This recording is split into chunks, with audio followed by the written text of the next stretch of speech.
Buenas noches, compañeros y tutor. El día de hoy vamos a hacer un video presentando las finanzas corporativas.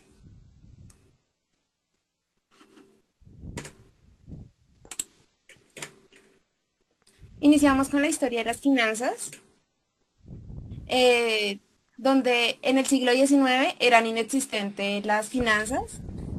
En la época de los financieros, solo estos se dedicaban a llevar libros contables. En la revolución industrial, pues ya se empieza a expandir la economía. Esto da nuevas fusiones entre empresas y asimismo se da más atención a los mercados financieros. En 1929 llega la depresión económica paralizando préstamos en el exterior.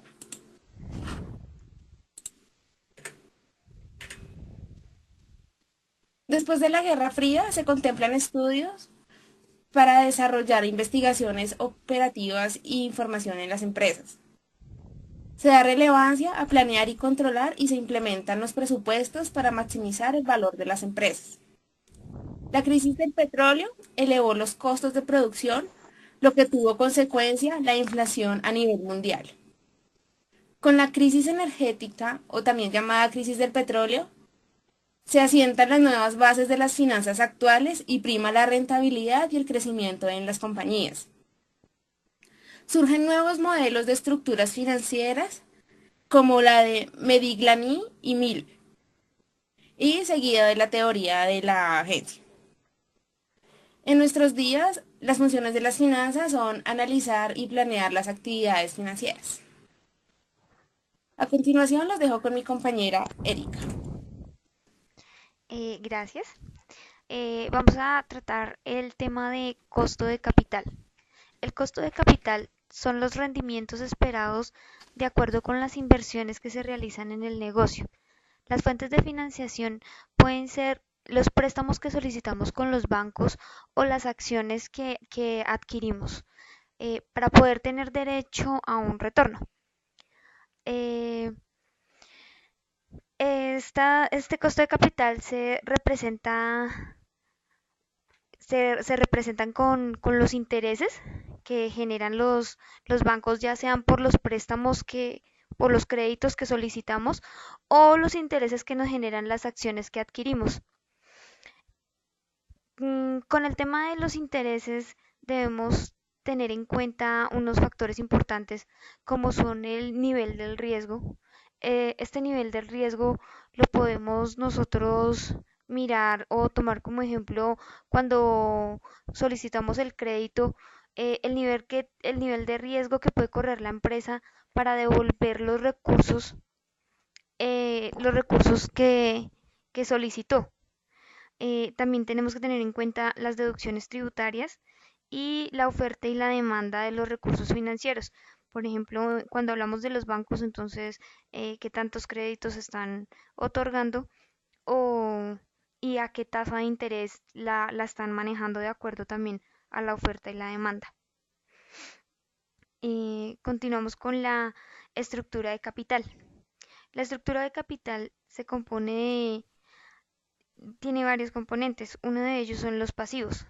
Los pasivos son las deudas que se tienen con los terceros, como por ejemplo los bancos, en el caso de que hablábamos ahorita de un crédito.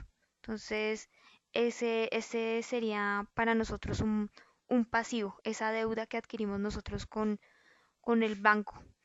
Pueden influir en el tema de los intereses las deudas a corto o a largo plazo. Otro componente de la estructura de capital es el patrimonio.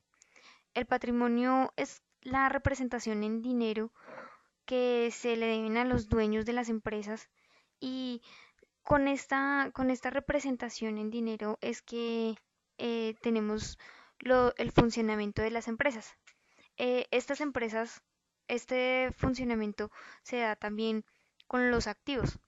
Los activos es otro componente de nuestra estructura de capital.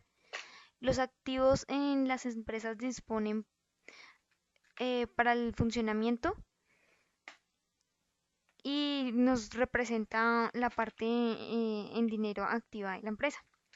Eh, a continuación, los dejo con mi compañera Ana María con el siguiente tema.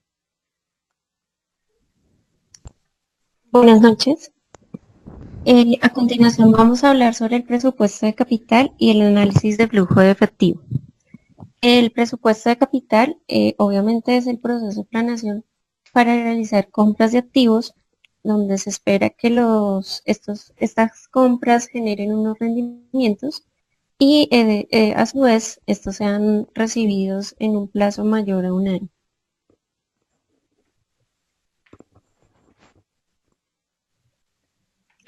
Para poder organizar el presupuesto de capital es necesario la organización y formulación de unos proyectos. Entre ellos se destacan dos clasificaciones. La primera habla sobre proyectos independientes, mutuamente exclusivos y dependientes.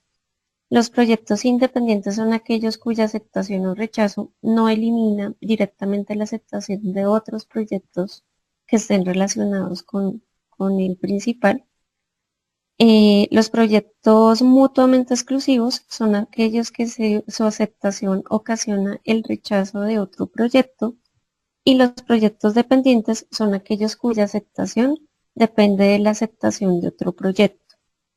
Otra clasificación de este tipo de proyectos son los proyectos que generan oportunidades de crecimiento, proyectos que generan oportunidades de reducción de costos y proyectos em, para cumplir normas legales y estándares de salud y seguridad. Los primeros, los proyectos de crecimiento, lo que se espera es que con su implementación se genere un incremento en los ingresos. En los segundos, los generados por oportunidades de reducción de costos, lo que se espera es que la inversión permita una reducción de costos de producción.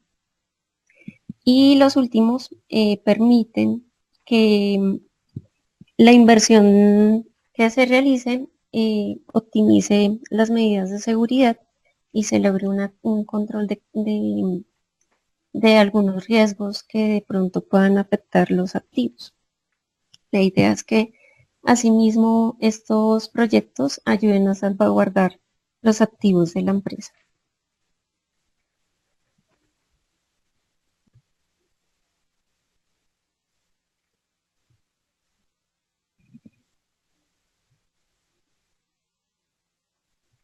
Hay un principio fundamental cuando hablamos de los presupuestos y es la inversión neta. La inversión neta se establece o se habla de ella principalmente como un gasto de capital que requiere una salida de efectivo inicial. Para ello es importante eh, determinar cómo se calcula. La inversión neta en un proyecto se calcula de la siguiente manera. Primero, el costo del nuevo proyecto más cualquier costo adicional de instalación o de transporte que requiera al momento de adquirir un activo o ponerlo en servicio. Eh, la segunda forma de calcularlo es tener en cuenta el incremento de capital de trabajo. Lo tercero es tener en cuenta que si la inversión se utiliza para adquirir un nuevo activo fijo, entonces obviamente el activo que se va a reemplazar genera una venta y lo ideal es restar la utilidad neta de la venta del activo fijo. Y el siguiente cálculo, obviamente se debe tener en cuenta si se va a incrementar o se va a disminuir los impuestos asociados con la venta de los activos existentes o la compra de nuevos activos.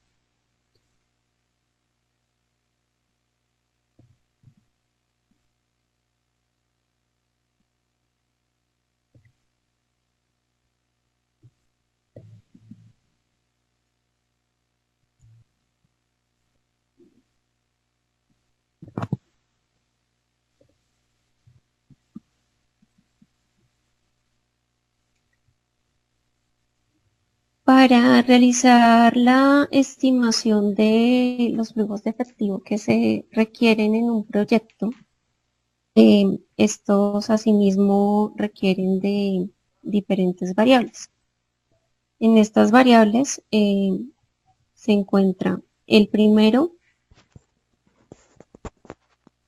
el costo del nuevo proyecto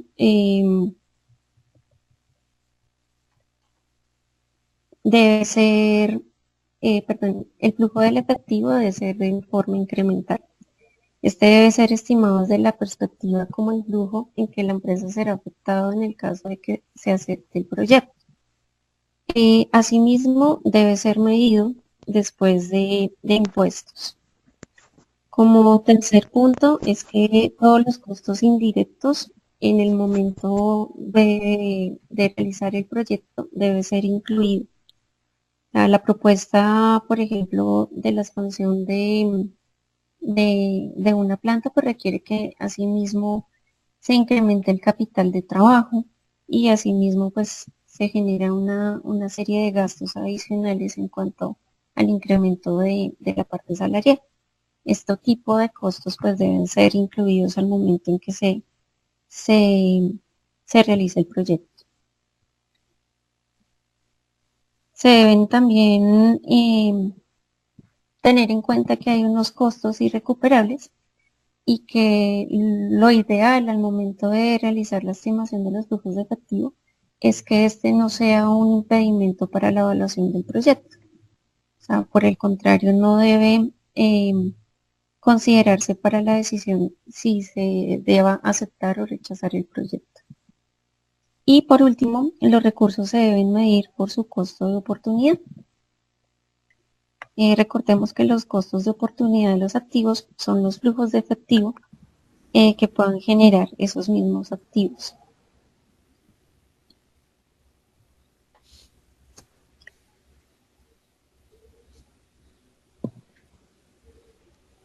Otros alcances del proyecto son el flujo de efectivo y allí vamos a ver que el propósito de los flujos de efectivo relacionados con un proyecto específico es una parte importante en el proceso del presupuesto, el cual se calcula con el cambio de los flujos de entrada de efectivo operativos menos el cambio de los flujos de salida.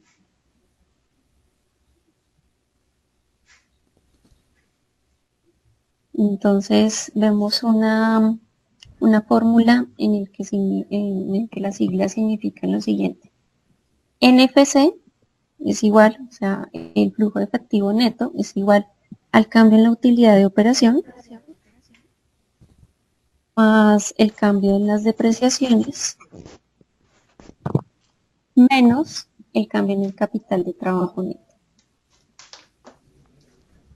Asimismo, otro concepto importante es la recuperación del capital del trabajo neto. En el último año de un proyecto de su vida económica, el proyecto pues ha requerido ciertas inversiones incrementales en el capital de trabajo. Y esto puede disminuir o aumentar el flujo efectivo del proyecto. La idea es que al final pues se realice una recuperación de la inversión realizada al inicio. Y asimismo se genera también, por último, una expansión de activos. Doy la invitación a mi compañera Carolina para que continúe con el tema siguiente.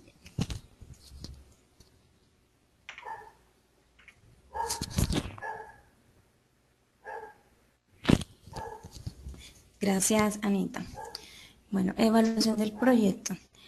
Cofinanzas define a la evaluación de proyectos como una herramienta que compara los flujos de beneficios y costos, por lo que permite determinar si conviene realizar un proyecto o no, es decir, si es o no es rentable. Para la evaluación de un proyecto se pueden realizar tres métodos: valor presente neto, tasa interna de rendimiento y periodo de recuperación. El valor neto Es un criterio de inversión que consiste en actualizar los cobros y pagos de un proyecto o inversión para conocer cuánto se va a ganar o perder en una inversión. También se conoce como valor neto actual, valor actualizado neto o valor presente neto.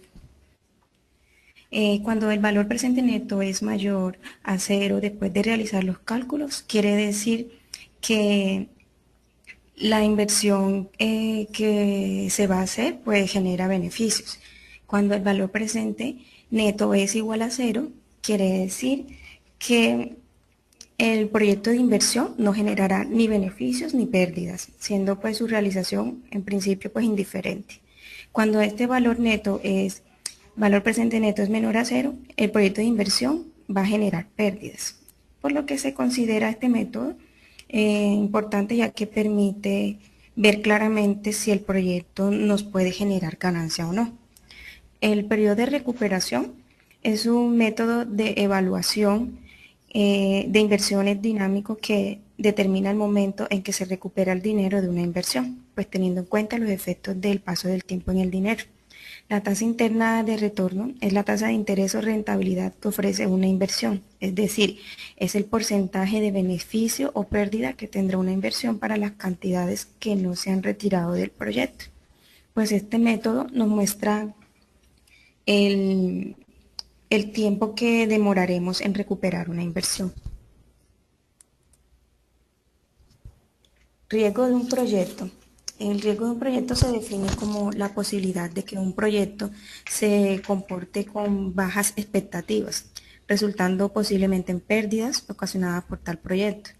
El riesgo se evalúa a través del análisis por simulación, cuya finalidad es identificar el valor presente neto del proyecto, el cual nos permite identificar la viabilidad del mismo. Punto de equilibrio.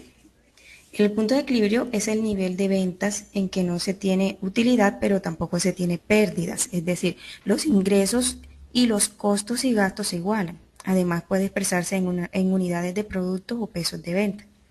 Así pues, como observamos en la imagen, el punto de equilibrio se da en el punto de intersección entre los costos y los ingresos.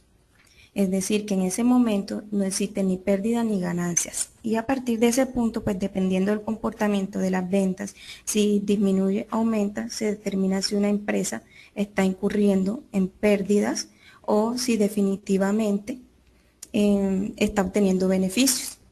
Además, este método permite identificar las cantidades mínimas de unidades que se deben vender para alcanzar el equilibrio. Muchas gracias.